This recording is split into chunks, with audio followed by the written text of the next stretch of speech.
From KXAN, NBC Austin, this is your news on First Cast.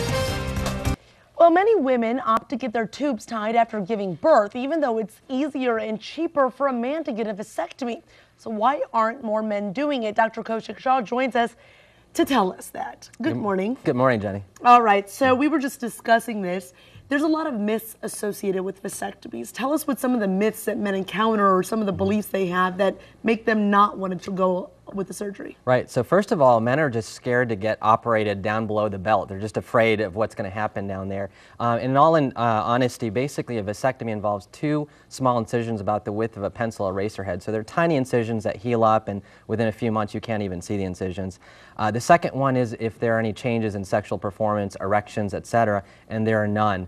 A third one, is there any changes to ejaculation? There are none. So in all essence, within just a few weeks of a vasectomy, there are really no telltale signs whatsoever. But many men are just scared of going in there and getting any kind of surgery in that department. Exactly. There's just a lot of misconceptions, and a lot of people are just frankly afraid unless they've got friends who have had a vasectomy that they can speak to.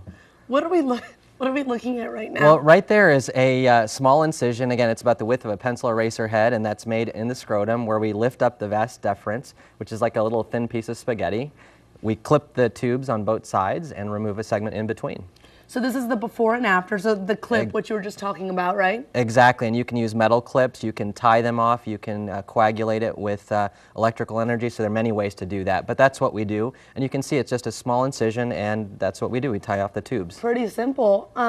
So you were giving me some pretty incredible numbers. How many women get their tubes tied for the same purpose as you would get a vasectomy versus men that get vasectomies? Right, so there are about 500,000 men a year that have a vasectomy. What's incredible is that 10 to 15 million women have a giving birth have a tubal ligation, exactly, every year. And it's harder to reverse a tubal ligation than it is to reverse a vasectomy. Yeah, a tubal ligation is an excellent procedure, but it's done under general anesthesia. It's an intra-abdominal procedure, and basically it's very hard to reverse a tubal ligation in most cases, whereas again, a vasectomy is a 10 to 15 minute procedure in the office, a local anesthetic with a very low complication rate. So it's very easy. So it's just really about getting these myths out of the way and saying, listen, you're not going to have any major problems, no long-term effects, and it's cheaper too. Is it cheaper in the long run? It's about $700, anywhere from $500 to $700 for a vasectomy. Insurance usually pays for 80 to 100% of it,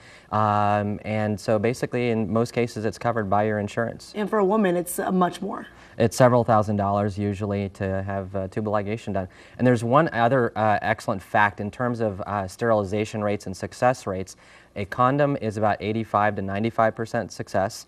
A oral birth control pill is about 95 to 99% success, and vasectomy or tubal ligation is about 99.9% successful. So it's safe and effective. All right. Well, thank you very much for joining us this morning. Some good information. Appreciate it. Great. Thanks, Thank you very much, Jenny. Dr. Shaw.